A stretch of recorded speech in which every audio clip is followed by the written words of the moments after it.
मेरे सभी प्यारे प्यारे से व्यूअर्स को दीपावली, भाई दूज और गोवर्धन की बहुत बहुत शुभकामनाएं।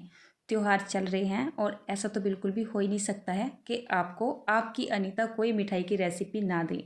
वैसे तो देखिए टाइम की ना बहुत ज़्यादा कमी थी, पर मैंने टाइम में से ही कटौती को करते हुए आपके लिए 2 रेसिपी शूट की है, जो कि बिल्कुल परफेक्ट और बिल्कुल आसान है। ऐसा तो कभी होता नहीं है कि हम हर चीज़ में परफेक्ट होते हैं। हर मिठाई को बनाने में मैं परफेक्ट नहीं हूँ। बट आज जो 2 रेसिपी आपको देने जा रही हूँ ना, आँख बंद करके भी इन दोनों रेसिपी को बना लेती हूँ, इन मिठाइयों को। बिल्कुल फ्रेश फ्रेश घर का शुद्ध देसी घी लेके आ गई हूँ और इसमें से करीब 150 ग्राम के जितना घी यहाँ पे डाल दिया है। इसकी जगह आप वनस्पति घी का इस्तेमाल भी कर सकते हैं। हल्का सा गर्म हो जाने दिया है और फिर यहाँ पर करीब डाल दिया है आधा किलो के जितना बेसन। मैं यहाँ पर राजधानी का जो बारीक वाला बेसन आता है ना, जिसकी कढ़ी वगैरह बनाते हैं, उसी बेसन का इस्तेमाल कर रही हूँ। मेन मेथड शुरू होता है अब। बस आपको इसी चीज़ का ध्यान रखना है, यानी ये जो भूनने वाली टाइमिंग होती है ना, इसका ध्यान रखना है। आप अगर ध्यान कर रहे होंगे वीडियो में थोड़ा सा ध्यान से, तो गैस का बर्नर ना मैंने लो रखा हुआ है। कभी कभी मैं इसको मीडियम कर लेती हूँ। मीडियम से ऊपर इसको बिल्कुल भी नहीं रखना है। बेसन की भुनाई करने में थोड़े से हाथ भी दुखने लगते हैं, क्योंकि भुनाई करना इसका ज़्यादा मतलब परफेक्ट तरीके से भुनाई करना ज़रूरी होता है। भुनाई करने के लिए हमें कम से कम इसको 20 से 25 मिनट के लिए इसके साथ मेहनत करनी होती है। अगर आपको ऐसा लगे ना कि बेसन आपका बहुत ज़्यादा सूखा सूखा चल रहा है, तो आपको यहाँ पर थोड़ा सा घी और डाल लेना है। ये लड्डू ना बिना मेजरमेंट के बनते हैं, कोई मेजरमेंट की ज़रूरत नहीं है। जितनी चीज़ें यहाँ पर ऐड करते जाओगे उतने ही आपके लड्डू ज़्यादा बनते जाएंगे। मैं यहाँ पर कम मीठे के लड्डू बना रही हूँ ना, तो इसलिए मैंने यहाँ पर घी को कम ही रखा है। अच्छा, बेसन को भूनते भूनते मुझे लगभग में 10 से 11 मिनट हो चुकी है और बेसन का जो है ना कलर भी चेंज होने लगा है। हालांकि इससे ना हल्की हल्की सी खुशबू भी आने लगी है। बेसन को भूनते भूनते मुझे याद आया कि सर्दी चल चुकी है। अगर मैं इसको प्योर घी में बना दूंगी तो लड्डू ना पत्थर की तरह हार्ड हो जाएंगे। सर्दियों में सभी चीज़ें जम जाती हैं ना, इसलिए मैंने यहाँ पर करीब 50 ग्राम के जितना रिफाइंड ऑयल डाल दिया है।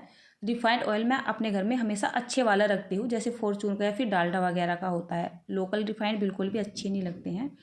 जैसे ही आप यहाँ पर रिफाइंड को डालोगे ना, तो यहाँ पर आपको गैस का फ्लेम थोड़ी सी देर के लिए मीडियम कर देना है, ताकि जो रिफाइंड है हमारा जल्दी से गर्म होता आ जाए और लड्डू में ना इसकी स्मेल ना आए। तो इसको कंटिन्यू चलाते रहना है और कम से कम ना आपको बेसन को 20 से 22 मिनट के लिए भून लेना है। देखिए यहाँ पर जो है ना कम से कम 20-21 मिनट हो चुके हैं। मेरे ना हाथ दुखने लगे हैं इसको भूनते भूनते। बेसन का एक तो यहाँ पर कलर भी चेंज हो रहा है और दूसरा ना ये फ्लफी सा होके ना क्वांटिटी में भी आपको ज़्यादा सा नज़र आने लगा है। तो यहीं तक आपको बेसन को भूनना है। देखिए इस तरीके से हो रहा है ना, जैसे इसमें एक हवा सी भर रही हो।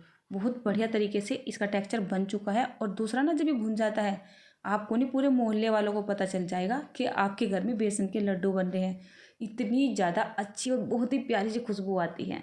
तो ये मेथड तो हो गया बेसन को भूनने का। अब बारी आती है लड्डू में अच्छा कलर देने की, यानी मिठाइयों में अच्छा कलर देने की। वैसे तो नॉर्मल हलवाई या फिर बाज़ार में क्या करते हैं ना, कलर देने के लिए फूड कलर का इस्तेमाल कर लेते हैं। लेकिन मैं तो इसको अपने घर के लिए बना रही हूँ तो बिल्कुल देसी ही कलर का इस्तेमाल करूँगी, जो कि हल्दी है। एक छोटा चम्मच के जितना मैंने हल्दी डाल दिया और अच्छे से चला दिया है। मैं आपको ये बता रही हूँ कि मैं इस बेसन से 2 मिठाइयाँ बनाऊँगी। इसको ना मैं हाफ हाफ कर लेती हूँ। एक मैं यहाँ पर बर्फ़ी बनाऊँगी, एक लड्डू बनाऊँगी। इस वीडियो में तो मैं आपको लड्डू ही बना के दिखाऊँगी। तो जितना मुझे लड्डू के लिए बेसन चाहिए था मैंने ले लिया है। इसको ना हमें कम से कम 20 मिनट के लिए साइड में छोड़ देना है, ताकि हल्का सा ठंडा हो सके। शाम हो गई थी ना, तो साथ में मैंने खाना भी बनाना चालू कर दिया है।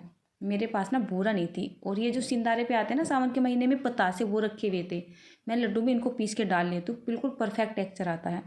पहले मैं इसको थोड़ा सूंघ के देख रही हूँ, थोड़ा सा खा के देख रही हूँ, क्योंकि जब पतासे रखे होते हैं ना उनमें एक स्मेल सी हो जाती है। बट ये तो बिल्कुल फ्रेश है, क्योंकि मैंने इनको फ्रेश रखने के लिए ना 3 से 4 बार धूप में भी सुखा दिया है। जब भी मुझे ऐसा लगता है ना चीज़ें ख़राब होने वाली है, तो 10 दिन में, 15 दिन में, महीने भर में जो भी हिसाब होता है, मैं धूप दिखाती रहती हूँ। चीज़ें ना फ्रेश रहती है। एक मिक्सी के जार में डाल के ना इसका दरदरा सा हमें पाउडर बनाना है। ध्यान रखिएगा, हमें बिल्कुल ना फाइन पाउडर नहीं बनाना है, थोड़ा ना दरदरा ही बनाना है। वैसे तो यहाँ पर बूरा का इस्तेमाल किया जाता है, मेरे पास बूरा नहीं थी तो मैंने यहाँ पर पतासे पीस लिए हैं। अच्छा, अगर आपके पास बूरा और पतासे दोनों ही नहीं है ना, तो आप यहाँ पर चीनी का इस्तेमाल भी कर सकते हैं। दरदरा सा पीसने के बाद चलिए पहले इसको देख लेते हैं। इसका जो टेम्परेचर है ना, मतलब जो बेसन का टेम्परेचर है ना, बिल्कुल ना ठंडा नहीं होना चाहिए। और सर्दियाँ तो चल चुकी है ना, तो 20-25 मिनट में अच्छा हो जाता है। मतलब गर्म नहीं होना चाहिए और बहुत ज़्यादा ठंडा भी नहीं होना चाहिए। हल्का सा इसको मिला सा देते हैं और फिर यहाँ पर ये तैयार किया हुआ पाउडर डाल देते हैं। अब अच्छे से हम इसको मिला देंगे। बहुत सारे कमेंट मुझे ये आए थे, मैंने जो लास्ट वीडियो अपलोड की थी जिसको कम से कम 8 मिलियन लोगों से ऊपर ने देख लिया है। तो जैसे मैंने यहाँ पर क्या है, पतासे को पीस के डाला है ना, उसमें मैंने तो बूरा ही डाला था। हमारे यहाँ पे बूरा बोला जाता है। तो बहुत कमेंट है, अनगिनत कमेंट है कि ये वाइट वाइट क्या है, बूरा किसे बोलते हैं, ये है वो है, मतलब सभी बहुत सारे ऐसे कमेंट थे। तो कहीं कहीं ना इसको तगार भी बोला जाता है, जो लड्डू में डाला जाता है मीठे में। अच्छा, मेरे पास थोड़ा सा ये बर्फ़ी का ना चूरा बच रहा था, जो कि बेसन की बर्फ़ियों का चूरा ही है। ये रेसिपी भी मैं आपके साथ अपलोड कर दूँगी, मतलब शेयर कर दूँगी। और अच्छे से ना इसको मिला देते हैं। अगर आपको ऐसा लगे ना जो बेसन है वो भूरा भूरा सा नज़र आ रहा है, या आपसे गलती से मीठा थोड़ा सा ज़्यादा डल गया है, मुझसे तो नहीं डला था, मैं तो केवल आपको एग्जाम्पल दे रही हूँ। तो आपको 1 चम्मच के जितना घी डाल लेना है और क्या बोलते हैं ना, इस तरीके से ना हाथों से रगड़ाई कर देना है। अब ये जो बाउल है ना थोड़ी छोटी पड़ गई थी, तो मैंने ये बेसन मिक्सर सारा एक ट्रे में निकाल लिया है और इस तरीके से हथेली से रगड़ाई करनी है इस मिश्रण की। इससे क्या होता है ना, लड्डू में बहुत अच्छा दाना बनता है। हलवाई लोगों का आपने देखा होगा ना, वो इसी तरीके से रगड़ाई करते हैं। मुझे यहाँ पर इसकी ज़्यादा रगड़ाई करने की ना ज़रूरत नहीं पड़ी है, क्योंकि मैंने यहाँ पर मीठा कम ही डाला है। आप चाहे तो यहाँ पर इससे ज़्यादा मीठा भी डाल सकते थे। देखिए बिल्कुल जब तक मिलाना है, जब तक इससे ना मुट्ठियाँ ना बनने लगे। तो मुट्ठियाँ तो अच्छे से बनने लगी थी और लड्डू देखिए कितनी ईजी से बन रहे हैं, देखिए। तो बिल्कुल परफेक्ट और बहुत ही बढ़िया गोल गोल और बढ़िया दानेदार लड्डू बनके ना हमारे तैयार हो रहे हैं। आपको मैं 3-4 लड्डू बना के दिखा देती हूँ।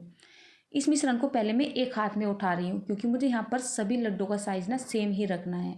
और पहले थोड़ा सा एक हाथ से बाइंड कर लेती हूँ और फिर दोनों हाथों से कर लेती हूँ, तो अच्छी शेप आ जाती है। एक ना मेरे हाथ भी तो बड़े बड़े हैं ना, लड्डू छोटे तो बनते ही नहीं, बड़े बड़े ही लड्डू बनते हैं मेरे हाथों से। देखिए, तो इसी तरीके से ना आपको सारे लड्डू बना लेने हैं। लड्डू बनाते बनाते ना हाथों को चिपक जाता है मिश्रण, तो चाकू या चम्मच से इसको छुटा लें। और लीजिए हमारे ना लड्डू बन के बिल्कुल तैयार हो चुके हैं। इसमें ना मैंने थोड़ी सी इलायची पाउडर भी डाला था, आपको मैं बताना भूल गई हूँ, बट आपने देखा तो होगा ना, मैंने यहाँ पर इलायची पाउडर भी डाल लिया था। आप चाहे तो यहाँ पर ड्राई नट्स को भी छोटा छोटा कट करके या फिर कूट पीस के डाल सकते हो। बट हमारे घर में ना इन लड्डू को सिंपल ज़्यादा पसंद किया जाता है, क्योंकि बेसन के लड्डू का जो टेस्ट होता है ना, एक यूनिक और अपना ही होता है। आपने देखा होगा ना, बाज़ार में लड्डू जो आते हैं ना, वो बिल्कुल मतलब उसमें कुछ भी नहीं डाला होता है, तभी भी ज़्यादा टेस्टी लगते हैं। तो ये लीजिए हमारे बेसन के लड्डू बन के तैयार है। इनको बनाया है मैंने दिवाली स्पेशल के लिए। ये है बेसन के लड्डू दिवाली स्पेशल में, और ये है बेसन की बर्फी भाई दूज स्पेशल में।